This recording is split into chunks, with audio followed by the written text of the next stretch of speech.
Hello दोस्तों। तो आज मैं जिस मूवी को एक्सप्लेन करने जा रहा हूँ उसका नाम है एग्जिट 14। मूवी शुरू होते ही हमें कुछ लाइनें दिखाई दी जाती हैं। Through sacrifice things that are dead may live again, यानी बलिदान के माध्यम से जो चीज़ें मर चुकी हैं वे फिर से जी सकती हैं। ये कहानी 4 कॉलेज के दोस्तों के इर्द गिर्द घूमती है। लोरी अपने दोस्तों फेथ, जॉय और अपने बॉयफ्रेंड मिक के साथ स्प्रिंग ब्रेक वेकेशन पर निकलते हैं, लेकिन सही से रास्ता पता न होने के कारण वो एक रॉन्ग एग्जिट ले लेते हैं जो एग्जिट 14 होता है।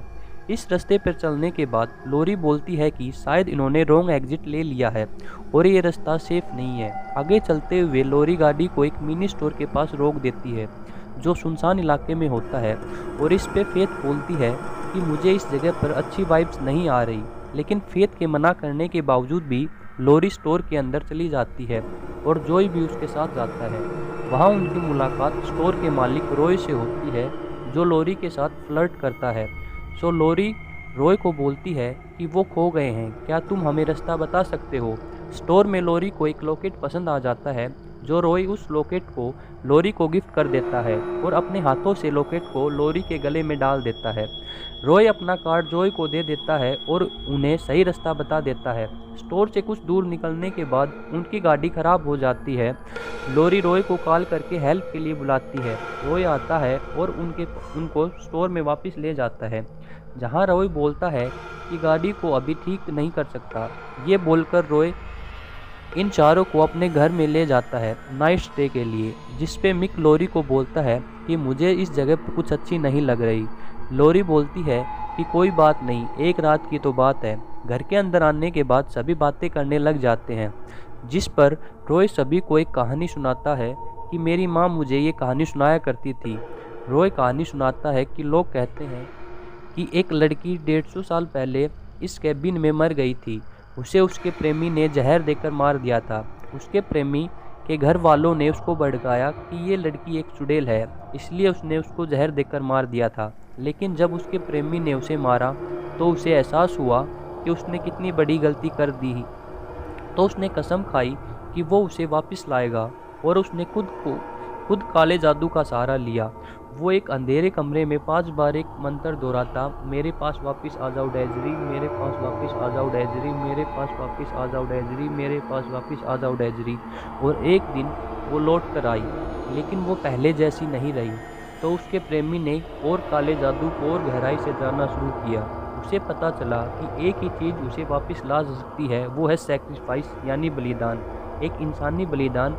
उसने अपनी बहन की बलि दी और डेजरी वापस आ गई, लेकिन वापस आने के बाद डेजरी ने अपने प्रेमी की हत्या कर दी और अपने मौत का बदला ले लिया। कहानी सुनाने के बाद रॉय चला जाता है और ये चारों दोस्त घर पर रह जाते हैं, जिसके बाद ये सभी डिस्कस करने लग जाते हैं कि रॉय ने जो कहानी सुनाई थी वो सच्ची है या नहीं।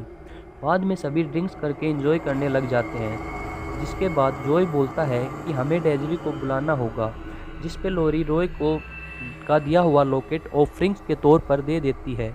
इसके बाद सभी बोलने लग जाते हैं कि डेजरी तुम वापस आ जाओ। 5वीं बार लोरी बोलती है कि डेजरी तुम वापस आ जाओ, और ये बोलते ही हमें एक साया दिखाई देता है जिस पे हमें लगता है कि डेजरी वापस आ गई और घर की लाइट चली जाती है। उसके बाद ये सभी फिर खेलने लग जाते हैं और अब फेथ का नंबर आता है, जिससे उसे अपना सीक्रेट बताना होगा जो किसी को न पता हो, जिससे हमें पता चलता है कि फेथ ने अभी अबॉर्शन करवाया था। और अब मिक का नंबर आता है, जिससे वो मना करके बाहर चला जाता है और अपने डैड के पास कॉल करता है, उन्हें सब कुछ बता देता है। मॉर्निंग में लोरी को एक ड्रेस पसंद आ जाती है जो शायद डेजरी की ही होती है, और अब हम देखते हैं कि लोरी डेजरी की ड्रेस पहनने के बाद बहुत अजीब बिहेव करने लग जाती है। यहाँ हमें देखने को मिलता है कि जॉय की तबीयत खराब हो रही थी, तो लोरी और मिक रॉय से मदद मांगने के लिए रॉय के पास जाते हैं और फेथ घर ही रहती है। फेथ को घर में कुछ पेपर्स की कटिंग मिलती है, जिससे उसी जगह में गायब हुए लोगों की खबर थी। दूसरी तरफ लोरी को फेथ और मिक के बारे में सब कुछ पता चल गया था और वो अब नाराज़ होकर चली जाती है। वहाँ घर में जॉय को होश आ जाता है और वो अपना ही फेस का मास्क नोचने लग जाता है, जिस पर हमें फेथ हेल्प के लिए पुलिस को फ़ोन लगाती है। पुलिस फेथ के लोकेशन मांगती है, जिस पे फेथ बताती है कि वो एग्जिट 14 में है, जिस पे पुलिस बताती है कि एग्जिट 14 नाम की कोई जगह है ही नहीं। दूसरी तरफ मिक और लोरी रॉय के गैस स्टेशन पहुंच जाते हैं। वहां वो अपनी गाड़ी की चाबी ढूंढने लग जाते हैं। वहां मिक को एक गन मिलती है, वो उसे ले लेता है। वो चाबी लेकर वहां से निकलने ही वाले थे कि तभी वहां पर रॉय आ जाता है। वहां मिक और रॉय के बीच हाथापाई हो जाती है और एक गोली लोरी को लग जाती है। मिक रॉय को शूट करने के बाद लोरी को लेकर वहां से निकल जाता है। दूसरी तरफ हम देखते हैं कि जॉय अब शीशे में कैद हो चुका था। वहां दूसरी तरफ हम देखते हैं कि मिक फेथ को सैक्रिफाइस करके लोरी को फिर से जिंदा करता है, लेकिन जिंदा होने के बाद लोरी मिक को पहचान नहीं पाती और मिक को स्टैब कर देती है। मिक वहां से अपनी जान बचाकर भागता है, लेकिन वो वापस लोरी के पास ही आ जाता है और फिर लोरी के अंदर आत्मा आ जाती है और वो मिक को मार देती है।